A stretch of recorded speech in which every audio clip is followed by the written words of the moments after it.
The fact of the matter is, if 104 million people are diabetic, the nation is facing catastrophe. We eat wrong, we drink wrong, and drugs are not the answer. I mean, by drugs, I mean medicine. I thought you meant some... No, I'm kidding. I have smoked BD because of that, but my God, BD is dangerous. That impressionable age. Everyone's looking at your role models are Chris Gale and Visualizing Chris Gale going, yeah, man, and then Kamla Pasand. But of course, the coup d'etat was James Bond, Pierce Brosnan. He was roped into this Kamla Pasand. Really? Ad. Yes! And it was in Kanpur, all the billboards, and everyone thought, my God, James Bond is having this. And later it turned out that they kind of tricked him. They said, sir, this is some mint product and all that. A year later it came out. So James Bond did not know that this is gutka, but it was brilliant. The guy who managed it, salute to you. Everyone knows Dr. Anand Ranganathan as one of the country's leading political commentators. This one is not a political conversation at all. It's a conversation centered around his career as a chemistry expert, as a scientist, as a human being. He spoke about everything from the future of genetic engineering to his experience dealing with a massive heart attack. It's a very different Anand Ranganathan avatar that you'll see on this particular episode. We'll be back with political conversations later. This time, just get to know Dr. Anand Ranganathan, the professional scientist.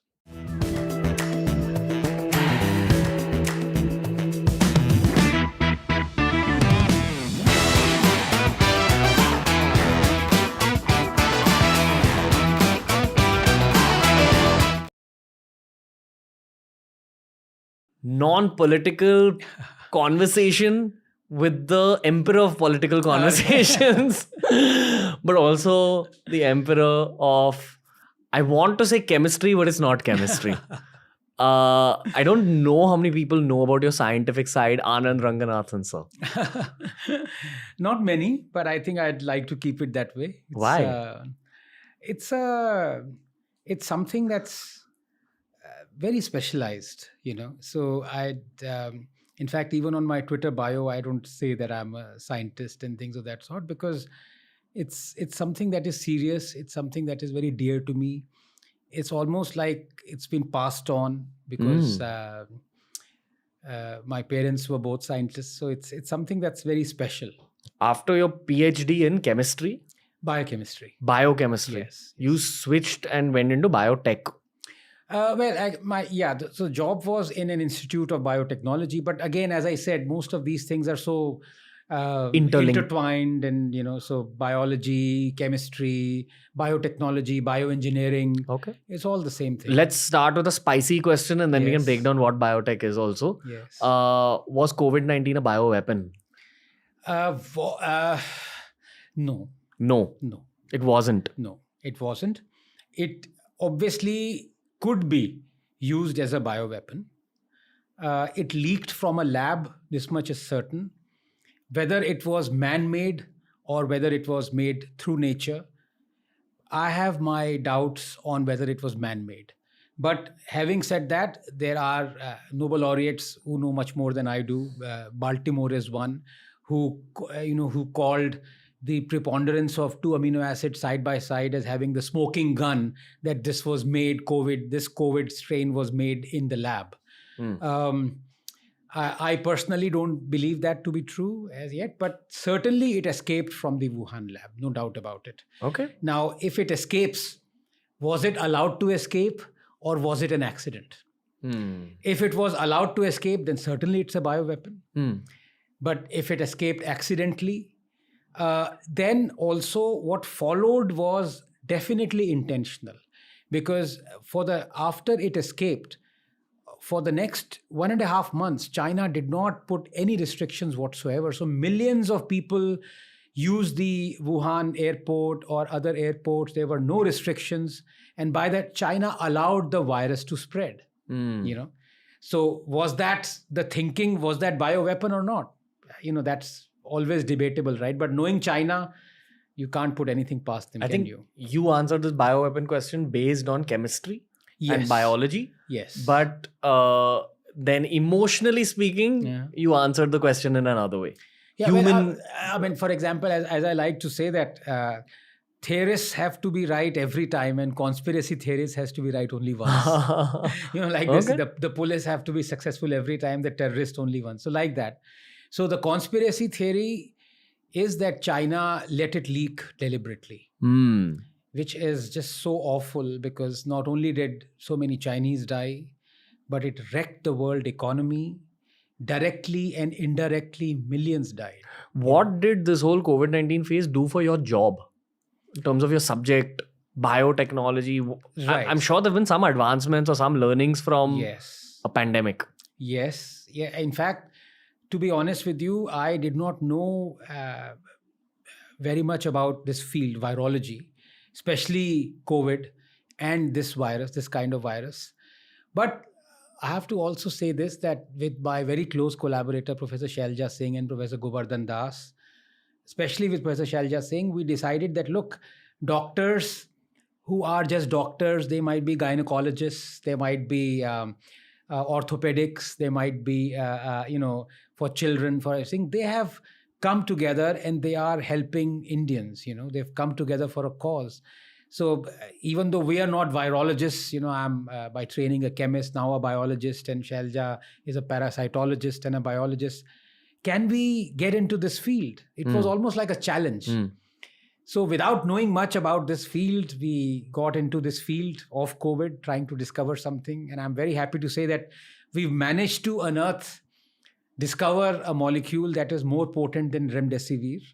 And we've kind of sent it off for publication. So yeah, I mean, that quote unquote good thing came out of this, that we learned a lot about virology, about COVID. And we decided that personally, it was very pleasing that if a scientist wants to go into an area which he knows nothing about, he can still, there is always time to learn, So that was something good came out of You it. said you discovered a molecule. Yes. That's what your job entails, going into the molecular world and Yes. changing things and figuring new Yes. chemicals? Yes. Yes. At one level, yes. So my laboratory is involved in what is called directed evolution, which is that although evolution takes millions of years, sometimes a billion years, but through great technologies pioneered by error-prone PCR, as well as William Stemmer's sexual PCR, basically you can speed up evolution. By that I mean that, let me give you an example. So you have a bacteria that, let us say, will die if you were to administer 2 micrograms of penicillin, because penicillin is an antibiotic. You give that thing to the bacteria and the bacteria dies. Then what happens is, there are, through the natural course of evolution, bacteria have developed resistance to every known drug. That includes penicillin.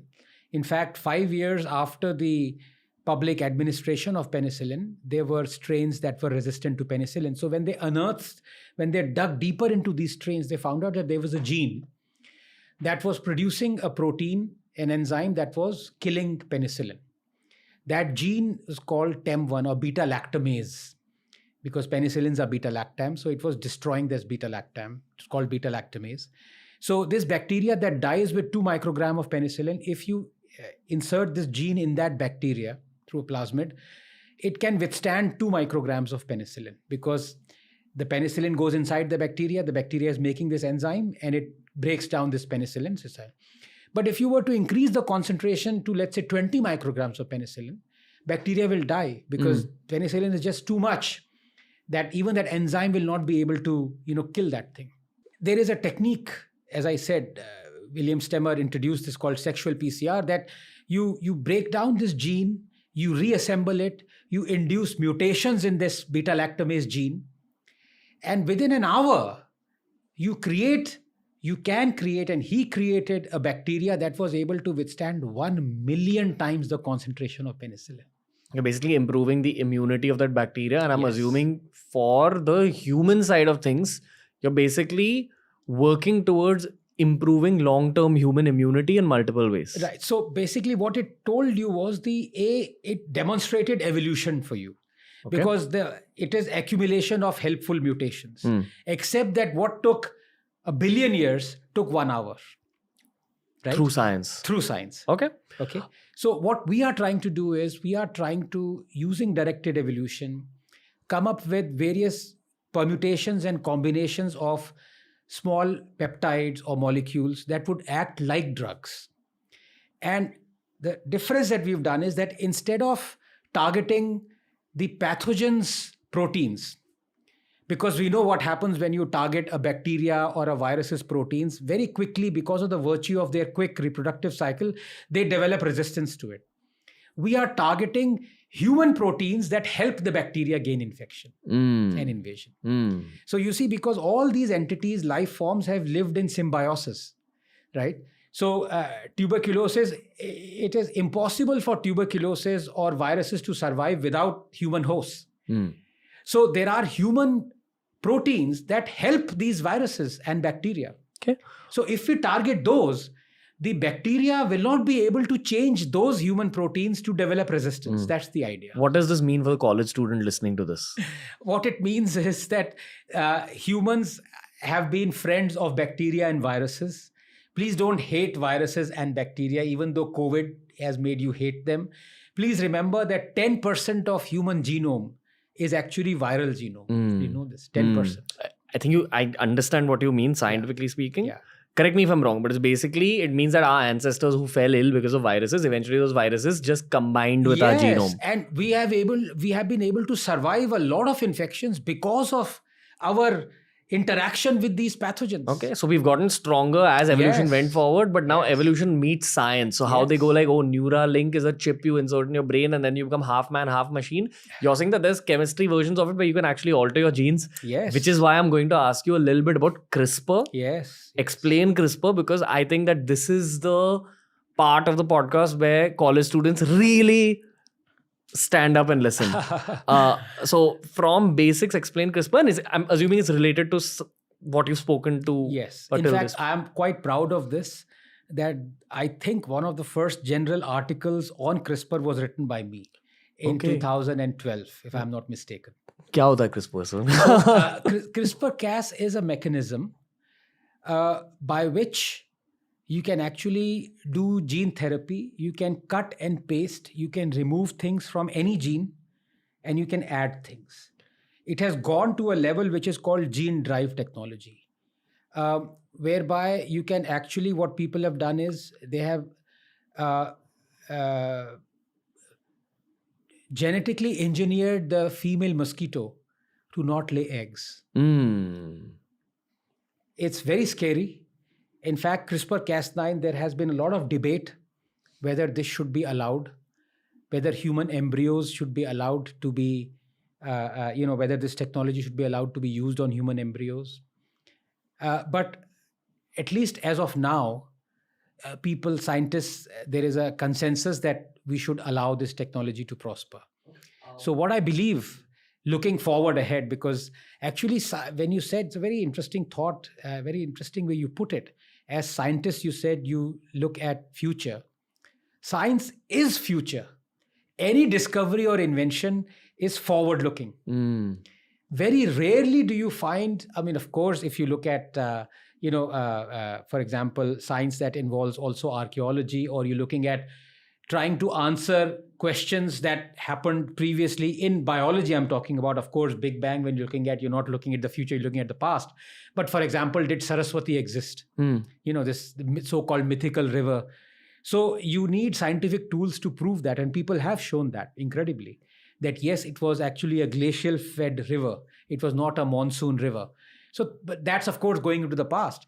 But in the domain of biology, drug discovery, and also that's looking for the future.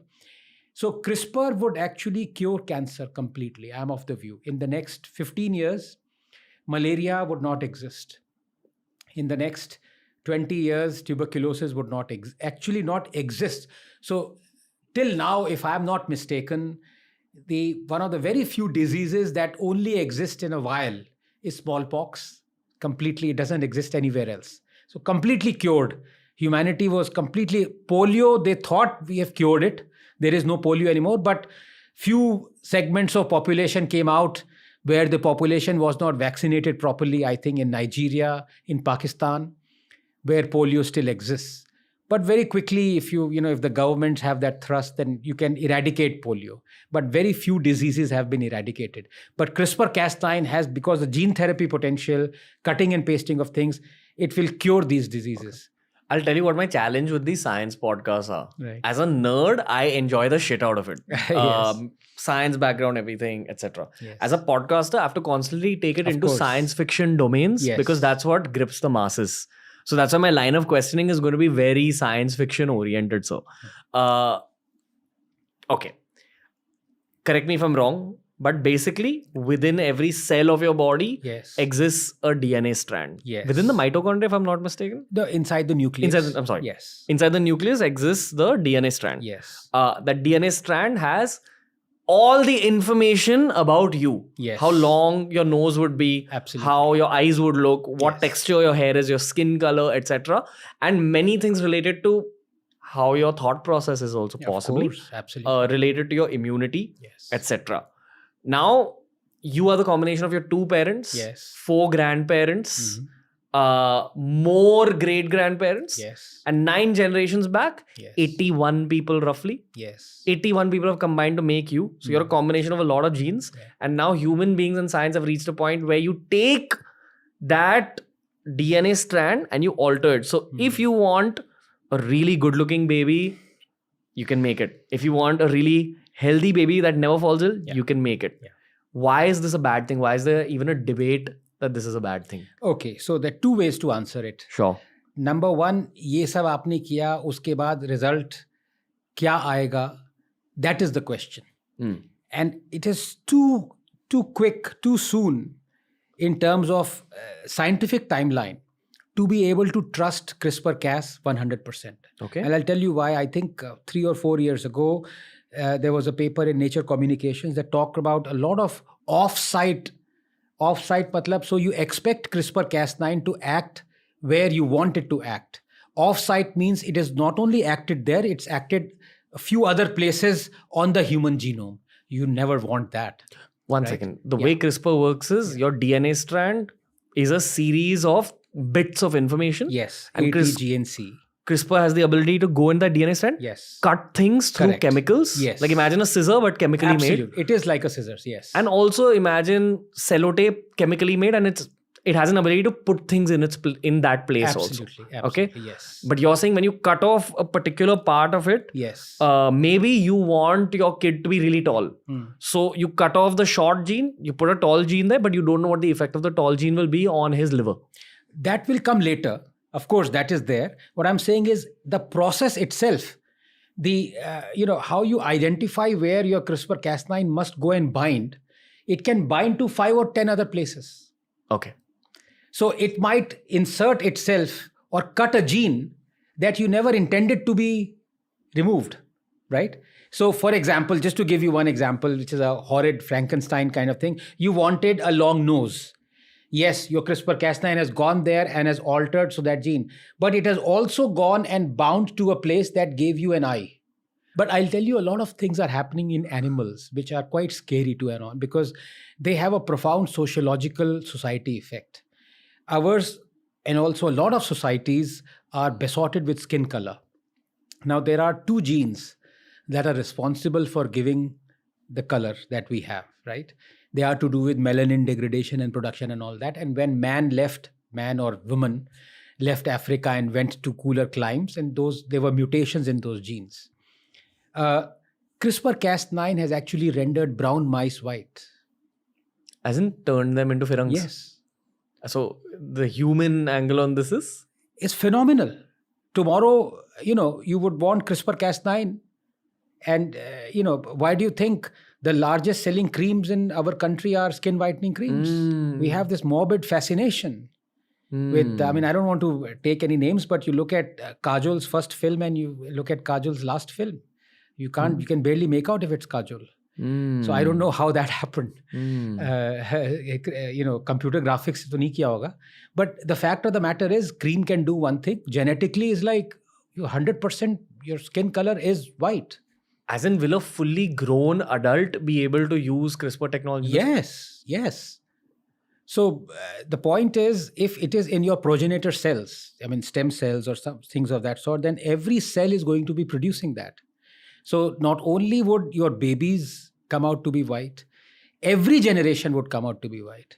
But the problem is, then you would say, well, what kind of shade of white do I want? I mean, of course, it is morally repugnant, but I'm saying that you are in a marketplace. You're going to demand कि मुझे थोड़ा paler white चाहिए मुझे. Wow. And plus the off-site effects could be debilitating. I gave you the example of, your eye could be lost. And these are the kind of experiments that people were doing on fruit fly, Drosophila, geneticists. So this is into the domain of developmental biology, as they call it.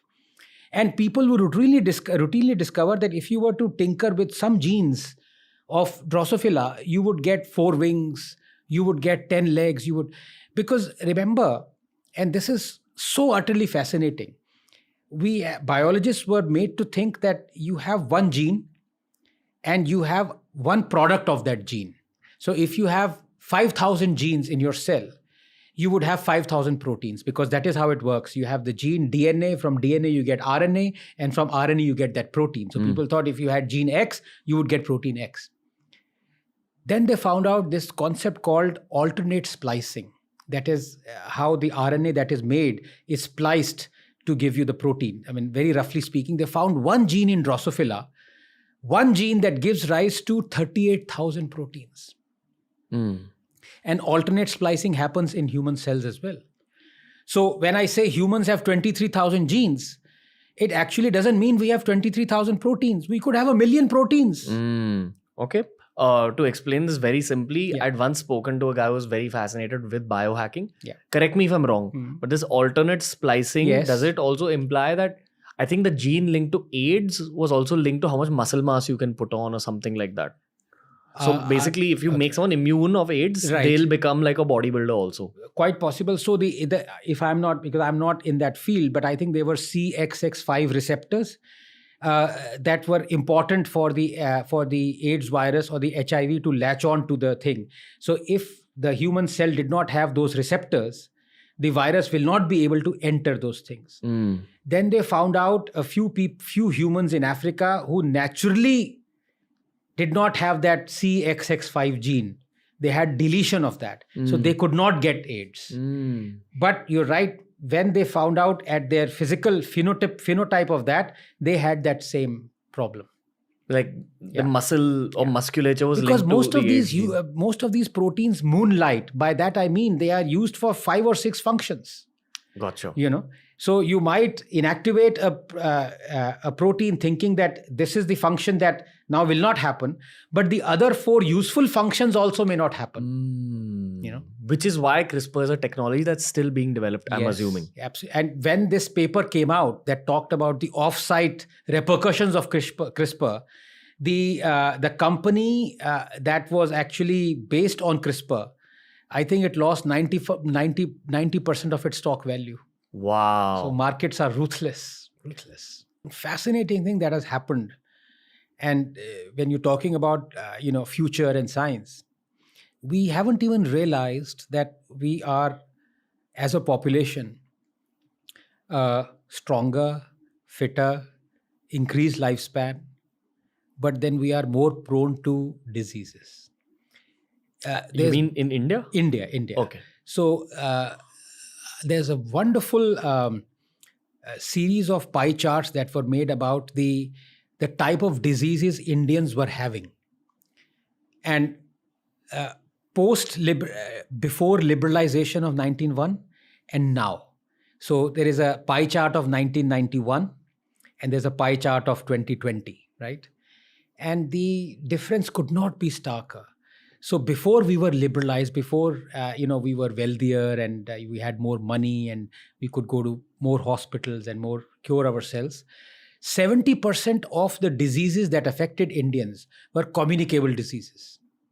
like tuberculosis. As in the transfer from one human to another. Yes. Poor society, you don't have, so you're prone to a lot of diarrhea, a lot of communicable diseases through water, airborne, whatever infections. 30% were lifestyle or non-communicable diseases. Heart attack, obesity, diabetes. 30 years after liberalization of us getting richer, it's just completely flipped. 70% of our the diseases that affect Indians are actually non-communicable diseases. So when we think of science has to cure malaria, अरे भाई उसकी भी इतनी problem नहीं है. We have to cure cancer, we have to cure heart ailment, because we are getting fitter, we're getting more obese. We are eating all sorts of junk food. आज ही report है, today's report, that 104 million Indians are diabetic. There's a Lancet paper that's come out. They did a survey from 2008 to 2018, and they've actually done a survey of 104,000, more than a lakh Indians, rural and urban split population. And 104 million are diabetic, 150 million Indians are pre-diabetic. This is catastrophe. Don't you think it's also like a lack of knowledge, like correct knowledge? Like you'll see, like, so I see a lot of older Indians thinking that they know everything about diets and food. Yes. But I'm also a certified fitness professional because Right. of the start of my career. And they have a lot of wrong ideas. Then I get to meet people like yourself, health coaches. A lot of the stuff that those guys are saying are not being followed by uncles and aunties. No, but I mean, I am not let me clarify this. मैंने life में अपनी आज तक exercise नहीं करी थी. I have been forced to exercise for reasons that I had a problem. A heart attack. But before that, I never, as I said, I'm not a beer person, I'm not a biceps person. But the fact of the matter is, if 104 million people are diabetic, the nation is facing catastrophe. And this is not आपका मतलब newspaper में article, Lancet में paper है, 15 साल की research है. And the person who's done the research, Dr. Mohan, is a very established diabetologist. We have to look into this. With people my age generally, and I'm also talking about tier 2 and tier 3, okay? Because I've gone there and seen things on ground. It's really looked down upon to not take care of your health now. Really? Yeah. That's good. That's a great thing. Which is not the case even like 5-10 years ago. Yes. With young India, more so. It's really looked down upon if you're like not in shape. Yeah. So I think it's like a compass about where India is going. But I think that's good. I mean, exercising is good. You kind of you generally throughout your life, by virtue of our lifestyle, we violate our bodies. We sleep less. We sleep wrong. We eat wrong. We drink wrong. So something has to be done. Okay. And drugs are not the answer. I mean, by drugs I mean medicine. Bit of an intrusive question. Of course. What did the heart attack feel like? Well, it was, I had said my goodbyes, I had said goodbye to my wife. I struggled for about half an hour. I didn't know what that pain was.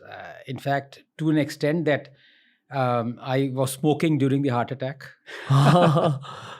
So it all started, it was ebbing of the Delta wave. So everything was shut down and the hospitals were catering to COVID patients, and Delta wave, as you know, was horrendous, absolutely horrendous. So many people we know died during that.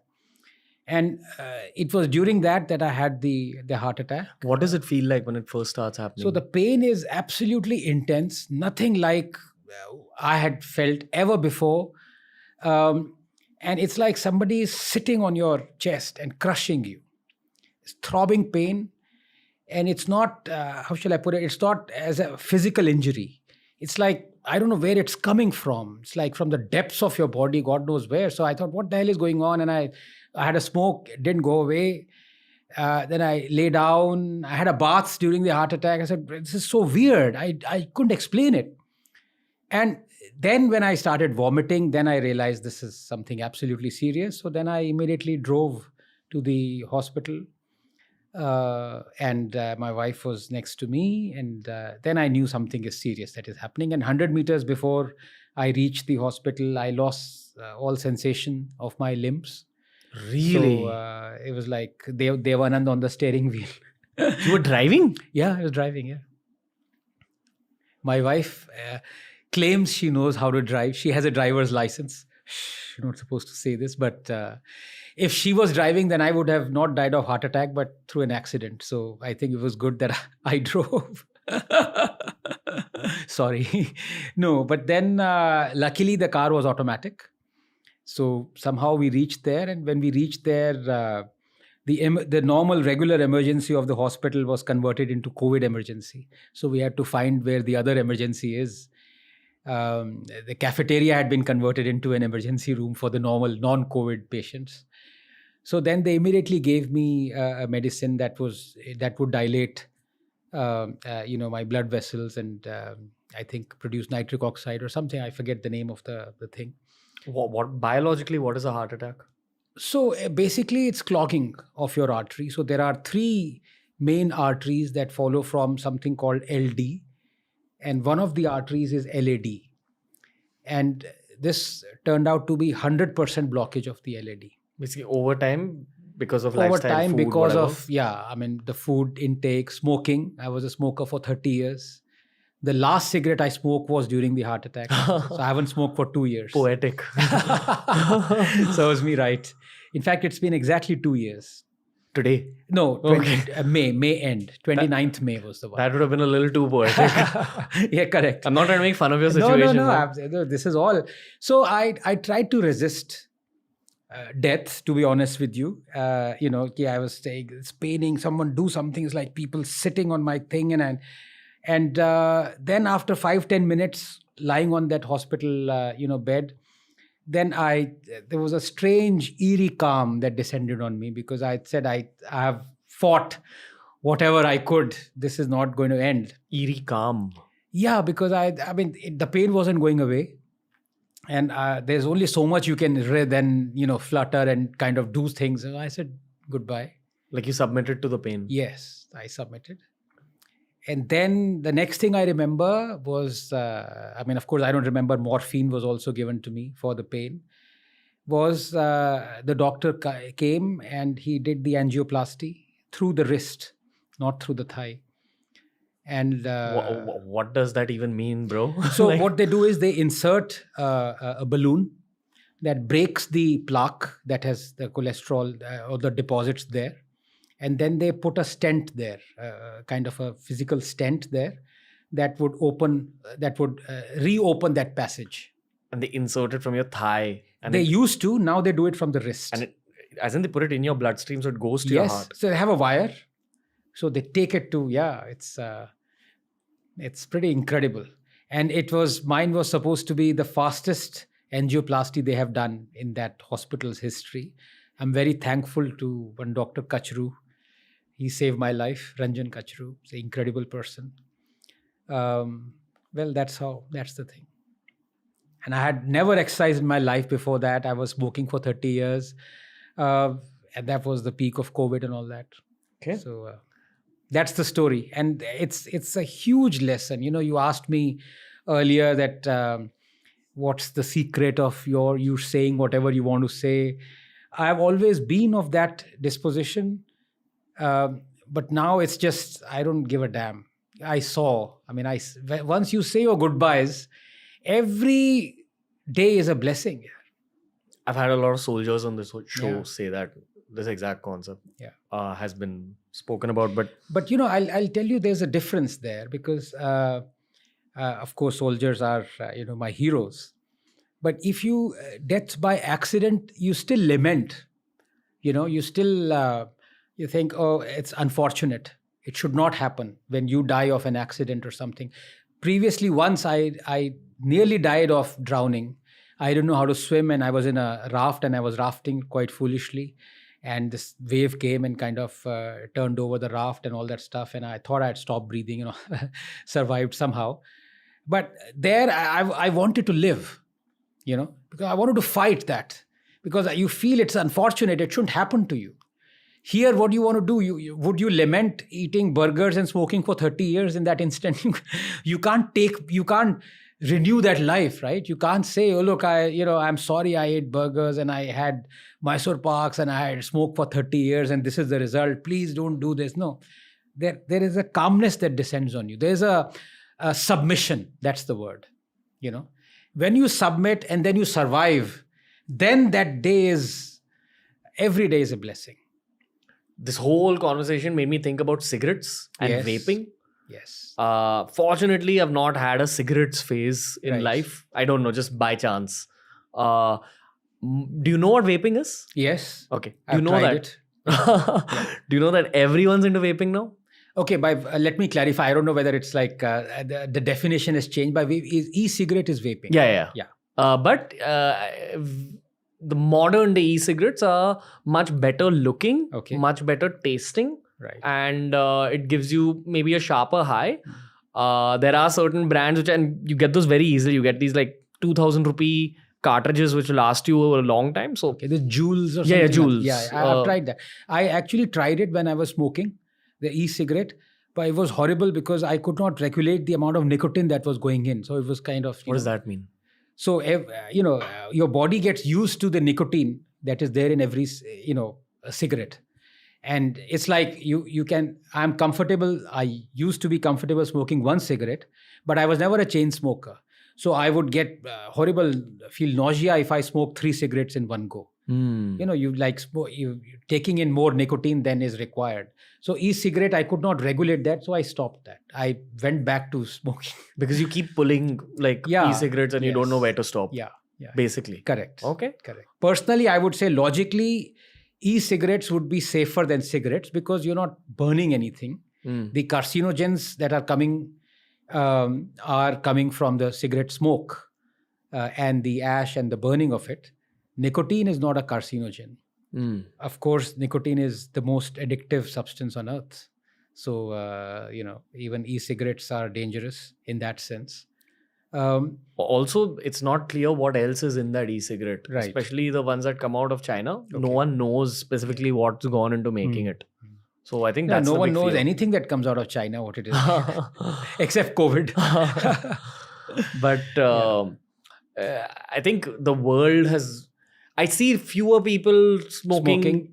Cigarettes generally, for sure. 10 years back when I was in engineering college, everyone was into it. Yes. I think people have moved on to marijuana a lot. That's the truth.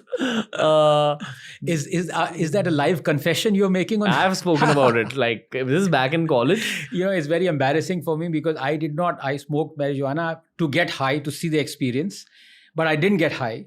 Then a couple of my friends were smoking it. Through that damn secondhand smoke, I got high. Yeah, but So it was damn, they laugh at me. Say, ये तो हंसना शुरू हो गया इससे औरों के smoke से. it's becoming very popular in Really? India, and it's constantly becoming more and more popular. Like, I go to like tier 2, tier 3. So it's not illegal? It is illegal. No, even smoking is illegal. Cigarettes? No, marijuana. Yeah, it's illegal. It's still, I think, what's it called? Category A, Category 1. So it's categorized in the same place as cocaine, I heroin. thought having some quantity is illegal or something like in the West. What is the... So I saw a recent reel. You've seen that Pulp Fiction clip, right? Yeah. So between Travolta and Samuel Jackson. So wait a minute. So your smoking is not illegal. Him catching you is illegal. And he says, that's it, I'm going to Amsterdam. I'm going to Amsterdam. Yeah, iconic movie. Yeah, Big, great. It was just a bunch of micro podcasts put together in that yes. movie. Anyway, No, but you talk about cigarette. I think cigarettes. I'll tell you about marijuana. Yeah. It is illegal, even if you're caught with a little bit. If you're caught smoking, it's still illegal. You can be fined. I believe you got to bail yourself out. There is a illegal angle to it, and in saying that, bhang is getting legalized. It's already legal in MP, Rajasthan, I believe UP as well, because I've gone to Banaras and seen So a legal bhang bhang. is marijuana. What's the cannabis is marijuana, is it? It's one species, and like imagine like different Right. like Caucasian, Asian, African, like that's the raw explanation. Right, But it's the same high Same. because the active molecule is the same, which is Yeah. THC. Yes. So when some uncle auntie get high on Holi through bhang, it's the same thing their kids are doing in colleges all over the country today. Correct. Very secretly. Because especially like people born before 1980, you guys were really told that weed, marijuana, cannabis is a category A drug. So you can't have a conversation often with people from that era about this not being as harmful as coke. But in saying that, plus it's difficult. It was difficult to procure as well. Really? Yes. In our time, I remember. I mean, unless you grew it, some of my friends were growing it in college, but it was routinely kind of spotted, and then as the CI used to do in Colombia, you kind of scorch the whole place. Why are cigarettes addictive? Nicotine. Like what is the addiction? For example, if you ask me about alcohol, it kills off your inhibitions for that 4 hours, 5 hours that you're drunk. Yeah. Pot maybe cannabis makes you more creative, it makes you think deeper. But I've never understood. LSD. Sure. That's on me. So, Beatles, I mean, the phase in the 60s where everyone was on drugs. So Beatles, obviously, everyone was experimenting. And this iconic song, Lucy in the Sky with Diamonds. Lucy in the Sky. So it's LSD. Oh, yeah. Lucy, Sky, Diamonds. Yeah. So psychedelics have caught on as a culture as well, by the way, even in India. Yeah. Dear parents. If you're watching Anand Ranganathan on TRS, let me just slip that in. Kids have done a lot more shit than you can imagine. I remember my first cigarette I remember. It was done by a rascal friend of mine, very dear, Abhishek. And he said, "Pile yaar, kuch nahi hoga, maza aayega." And it was during those anti-mandal protests, and colleges were closed and all that. And we were having bananda somewhere in a dhaba. He said, "Arey le, ek kash ki, Panama ke kash ki kasam, kisi cigarette mein kahan ye dam?" If I catch that rascal, I'm going to smack his bottom like Tom and Jerry, this thing. That was 1990. Did you think of him in hospital? Not in the hospital, but I blame him for this. Wow, really? Yeah. Everyone has I'm just joking. It's just, trigger friend. Yes. Even I have my bunch of trigger friends. I've been the trigger for many people in other formats. Yeah. Because I never caught on to the cigarette high. Maybe because I think my mom had always drilled it into my head. I mean, in that age, it was fashionable. Everyone was smoking, as you said, correctly said. And nicotine is one of the most addictive substances on earth. So it's just a combination of 4 or 5 things. It's just completely, it was fashionable.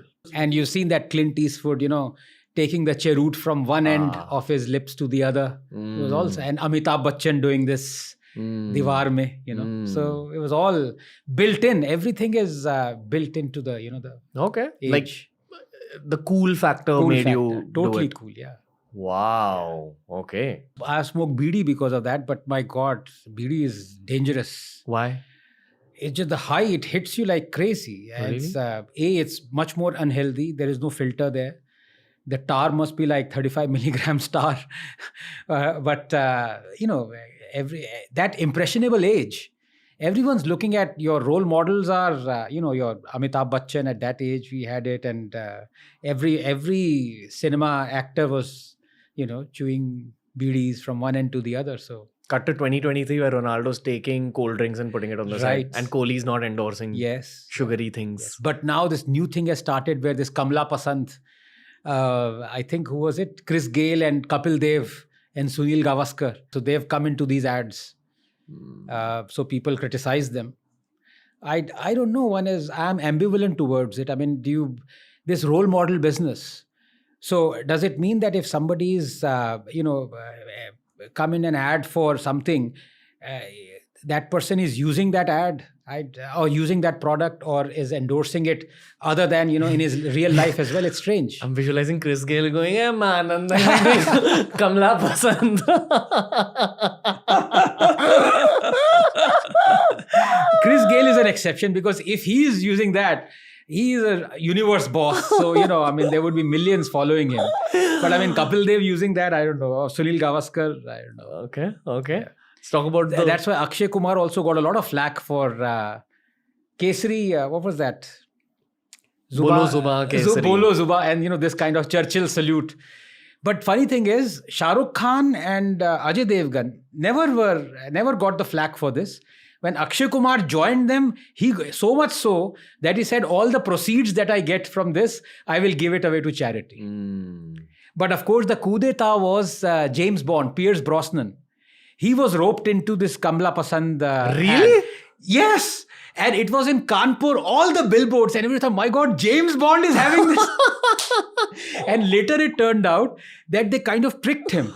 They said, sir, this is some mint product and all that. A year later it came out. So James Bond did not know that this is Gutka, but it was brilliant. The guy who managed it, salute to you.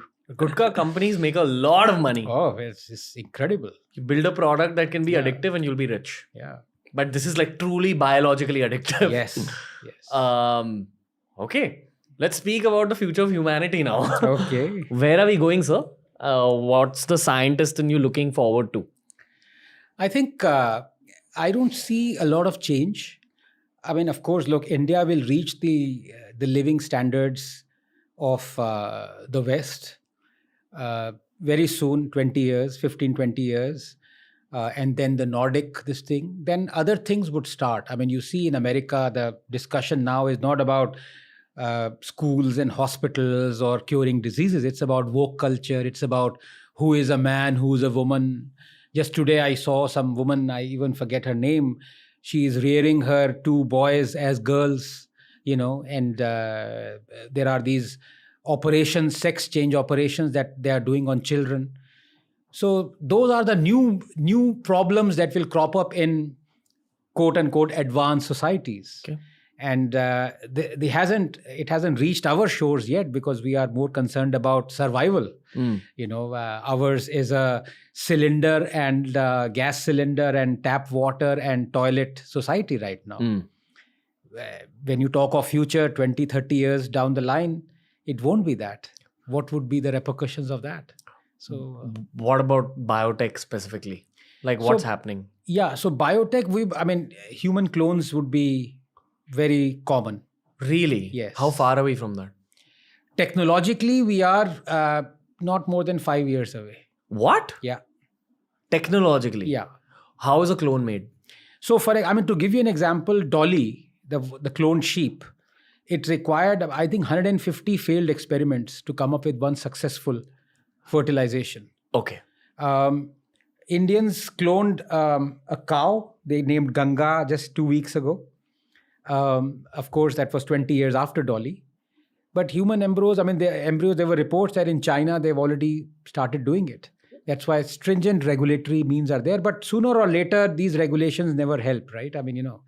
You always find people, nuclear science is one example. You use it for good purposes, you used it for bad purposes. Science, that's the thing with science. You can always use it. There's always a crossroad. You can always go, people will, as a country, as a nation, will take you in the other direction. You can't do anything about it. What's the point of cloning? So you will always find justification and rationalization. For example, I can give you 5 or 6 points immediately. If you get to know, so the moment you are pregnant, you can take a little bit of biopsy or some fluid of the growing embryo or infant or something, find out he is going to suffer or he is going to suffer from this genetic disease or he will be blind. You do CRISPR-Cas9, you remove that thing. So you get a clone which is not going to be suffering a disease.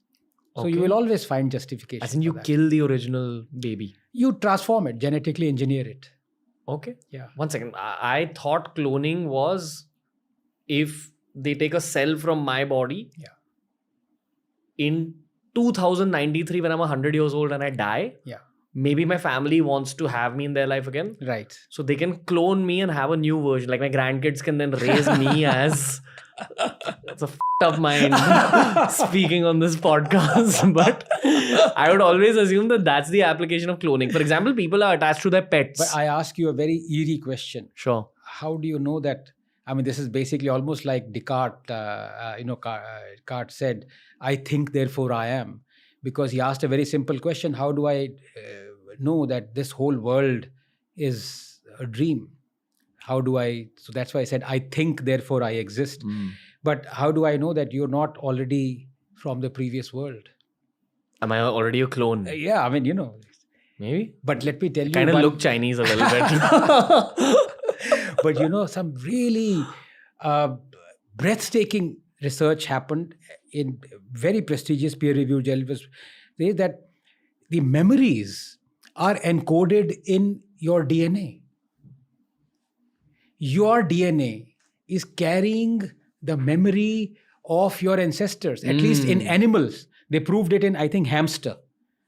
If it is true for humans as well, that there is a certain sequence of DNA that is coding for the memory that your great-great-great-great-great-grandfather had. Isn't that unbelievable? You know, there's a video game made about this. Oh, really? It's called Assassin's Creed. Same concept. I see. They find a guy of Italian origin in America. Okay. Make him sit in a machine. Yeah. And then you can access his memories of his ancestors who were part of a Assassin's Guild 500 years ago in Leonardo da Vinci's time. Truth. For a hamster, it is true. And it is so unsettling. Why is it unsettling? Because as my grandmother at least told me a story that, one infant was born, when baby was born, and after 6 months, she told the location, वहाँ पे सोने मटके में भरा पड़ा है, वहाँ पे जाओ, उधर जाओ, उसको कैसे पता चला, this, that, because she was carrying the memory. If you're carrying the memory of your ancestor, it's to code a memory which is which is abstract, right? I mean, can you define what memory is? Visual plus sound plus hormonal. What is it stored as? Bits and bytes. Like, I'm thinking as an engineer here. Right. But I mean, where are those bits and bytes? How are they? It's like the thought. There is no physicality that we associate to the thought, right? It's not brick and mortar. So that thought, obviously the thought exists in my mind as what? Electrical signals. Correct. Now, if I were to say that thought also existed as a physical entity, which is a string of bases, that's unbelievable. That means when science progresses enough, you'll be able to access totally visuals from 300 years ago. Not only visuals, but coded visuals. I mean, there's like ATGC, CCCC, ATGCC. Your great grandfather was smoking cannabis. Why'd you pick that example, Anand? So my mom's watching. No, I'm kidding. It's her great-great-grandfather also. Exactly. So you can say, why are you blaming just me? Blame everyone down the line. This is why the progress of science is so interesting. Yeah. Because there's so many mysteries to unlock. Yes. And also, this thing about energy, we are going to solve it very soon. One way or the other. We are not going to need thermal energy anymore, coal. And I think one of the reasons why you have this race to go to the moon is, I forget, you have the lunar dust or the surface. You can actually access energy that would be sufficient for the next 100 years on Earth. I think helium something. Helium-3. Helium-3, isn't it? Yeah. So basically, moon has been taking all that, the radiation from the sun, helping us.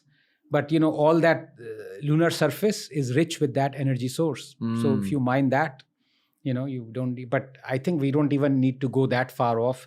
We have some new thing science would come up with that we wouldn't. I mean, cold fusion, of course, is not yet a reality. But very quickly we would get to something. I want to take you back a little bit to cloning again. Yes. Like, I would assume that one very simple application of cloning is that you're attached to your dog. Your dog becomes old. He's about to die. Yeah. You can clone him after he passes away and you can have the exact same dog. Yes. Same behavior, same personality. But this is the beauty of it. You see, your association with that dog is not just based on the physical appearance of that dog. It is the experiences you've had together. The love. Love is not just when you see the baby, of course, if it's your baby, you love it. But love grows. What does that mean? It means that every association, every act of that baby or that dog or the person you are associated with, that kind of brings a composite picture of your endearment towards that. So when you clone a dog, it would be like on day 0. Would you be in love with that day 0 dog? Or would you love that day 0 dog as much as that day 200 dog or whatever that died? It's a fascinating question. Because his previous versions, memories are stored in his new version's DNA. That is there, but he might not have the same experiences as the previous version has. Of course, there is epigenetic thing. And there is a lot of environmental factors that dictate how society, not just society's progresses, but cells progress. What's the point of cloning human beings? Could you turn them into slaves? Yes. That's when you were talking about the wrong side of cloning, this is what you meant? Yes. So for example, especially if you get pissed off with someone. Army of people. Zombies, yeah. But then again, I mean, aren't there enough already? Army of zombies. I mean, I am from JNU, for heaven's sake. No, but sorry, that was on a lighter note. The fact of the matter is that I think robotics will supersede that requirement. See, with robots, and you've seen those amazing clips of, I think, is it Boston Robotics that comes up with these real life-looking, human-looking bloody robots that are doing all sorts of crazy things, Everyone's going to have one in the house. Oh my in God. 10 years. So in 10, 15 years time, you would have robots that are more powerful, physically more stronger than humans. So when you talk of needing to clone humans to get an army, you would have robots doing the same thing. So probably there was so much effort, money, energy put into learning more about cloning for, again, genetic modification, which is the actual goal. See, cloning humans is not so much a requirement as cloning for the purposes of drug discovery. So we do cloning all the time. Every day we are doing cloning of bacteria. Okay. So we are cloning genes. We are finding new species of bacteria. All that is happening right now as we speak, in my lab, in every lab. Gotcha. So that is the part of cloning that has useful. Application. Yeah. Okay. Do you want to talk a little bit about stem cells? Because I've only had health coaches come on and talk about how they discovered stem cell treatment, and it helped their bodies, etc. It's also extremely expensive and slightly painful. Right. Would you like to begin in terms of the application first and then explain the science? So I'm absolutely not well versed with this stem cell at all, except for the fact that I know just a little bit about the amazing discovery of my colleague, Professor Govardhan Das, that for many time, he's an immunologist and he works on tuberculosis. And the thing about TB is that you might think that you don't have tuberculosis, but if you have some other infection, 20, 30 years down the line, pneumonia or something, suddenly you find you have tuberculosis as well. So the damn thing hides inside you. And it is hiding inside you, me, most Indians as we speak. We have TB, except that it is in the granuloma, it's very calcified, it will not break up and come out and erupt till such time that your immunity is decreased. Most of the people who died of AIDS actually died of tuberculosis. So they had HIV, their immunity was lowered, and their existing tuberculosis just came out and they died of TB. So what he's found is that one of the reasons and the secrets how TB manages to hide inside your bone marrow is it recruits stem cells and it goes and hides inside them. What are stem cells? So stem cells are the progenitor cells from where all the other cells come from. So these are called mesenchymal stem cells. That's the limit of my knowledge about them. So I apologize for... They can turn into any kind of cells? Yes, that is what stem cell is. Yes. I know that they're in babies' umbilical cords. Yes. So, I mean, basically anything is... The progenitor is the stem cell. So you have eye cells, ear cells, brain cells, everything will emanate from that. Which is why in the future... Red blood cells also. In fact, they're progenitor red blood cells that have normally red blood cell doesn't have the nucleus and RNA DNA, right? So these ones have that as well. Okay. And that's why they're used in biohacking for repair, healing, recovery. Yeah. I'm assuming. There is this thing about using stem cells to cure, I think, people who had debilitating spinal injuries or, who could not walk or who were paralyzed and all. So there were some experiments done, but I'm not aware of the latest. I think AIMS had come up with something. So I would have to go back and check on that. Yeah. Gotcha. Yeah. Okay. We're almost at the end of the episode. Is there any other science fiction oriented conversation that comes up in your life and that the world should know about a lot more? So my personal, I confess after having this hour-long podcast is that I'm not a fan of science fiction. Because it's too wild? Because I deal with science facts. So science fiction sounds I mean, it's, ironically to say this, science fiction sounds fictional to me. I don't want science to be fictional. And I think I do like a little bit of disaster fiction as far as science is concerned. Like, you have those films where something goes awry and, something goes wrong, and then there's someone who corrects it and all that stuff. Dinosaur, for example, Jurassic Park, I love that. That kind of science fiction, which is quite believable. Will clones make Jurassic Park a reality? So, I mean, it's absolutely doable. Like you can actually have Jurassic Park done now. Yes. Science fiction. Yeah, so that's the kind of science fiction. So, for example, polio virus was recreated in the lab. They simply synthesized the virus RNA. Okay. Now, is that science fiction? No, because it is fact. Okay. They do it. Can you bring back dinosaurs to life? Yes. What would be the scientific process? But the problem with there is that you need a kind of a carrier. So you can have the dinosaur DNA, but that dinosaur DNA has to be in an egg, dinosaur egg. That has to then supply it with nutrients. So unless you can have a kind of a chamber, like a womb, if you have a womb that can take in a human cell, why do we require wombs after you have in vitro fertilization? Why isn't an oven just enough? Because, you can't have a human being without, coming from an oven, right? You need the womb. So it's not enough to have the dinosaur genome. I'm sure J.S.I. Deepak was born in an oven. Sorry. Bad joke. Go on. It's full of fire. Fiery. Anyway, go on. Yeah. So pizza and J.S.I. Deepak. So you can reconstruct the dinosaur genome. Totally. Okay. The question is, if you were to put the dinosaur genome in a lizard, this thing, they're like related. Did that not happen with in Jurassic Park? I can't remember. Dinosaur eggs, they're very small to begin with, right? So, I think in Jurassic Park they've shown the oven version of things. Really? If I'm not mistaken. Okay.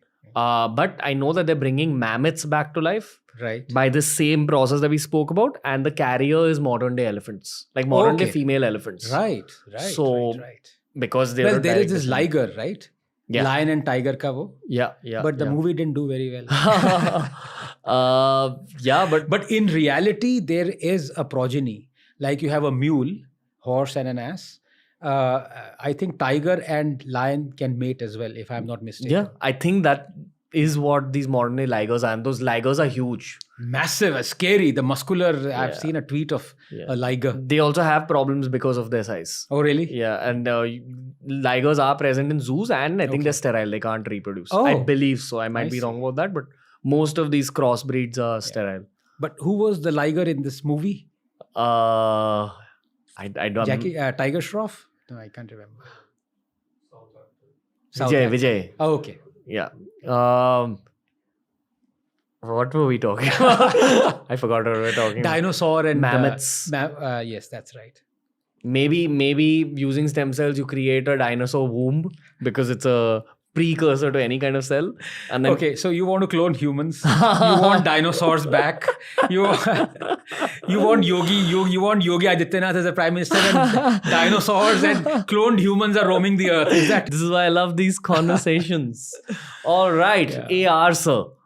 That's it. That was today's Thank you very much. Science-oriented discussion. Thoroughly enjoyable. No, I've learned so much. I'm glad, only when it's people like yourself that I feature on the science podcast do people listen to conversations about science. So God bless Abhijit Chavda and yourself. That's what I will say. Fantastic. Thank you, sir. All I want to say is looking forward to speaking to you again. This is not the last time we're meeting. Real pleasure. Not Likewise. The last time at all. And you must visit JNU. I'll arrange the visa for you. I will. About that. Yeah. No, it was great learning from you. And if I'm ever going to build a Jurassic Park of my own, I will get in touch with you. So, Anand sir, appreciate it. Thank you so much. Thank you. So that was the episode for today. Personally, I feel like this whole year for me, going ahead from October 2023 till probably the end of next year, it's going to be about celebrating Indian scientists and the world of science in general. So please send in your guest recommendations, be it Indian scientists or scientists from abroad. I intend on probably doing a few America trips, maybe a few Europe trips. So if you have guest recommendations, let me know, and we will see you on TRS very soon.